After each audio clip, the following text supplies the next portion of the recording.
क्या मामला है जी, कौन मारपीट किया आपके साथ? मार्केट गए हैं अरे ससुर आए हम काम करते हैं पकड़ के मार किया। कहाँ घर हुआ आपका? गोसाइडी।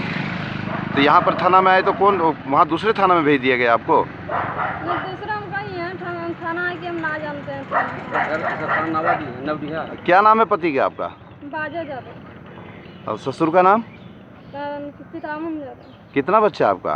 3 मतलब 3 बच्चे के साथ आपको घर से बाहर निकाल दिया है? बाहर निकाल दिया कि नहीं गए हम कमाने खिलाए पाएंगे। अच्छा, 2 बच्चा और कहाँ आपका?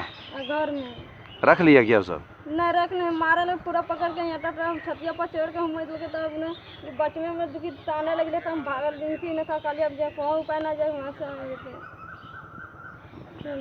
क्या नाम है आपका? अब रनिया दे जा रहे हैं आप नवडिया थाना जा रहे हैं ये भी? हाँ जाएगा ना यहाँ देखें नहीं। अच्छा।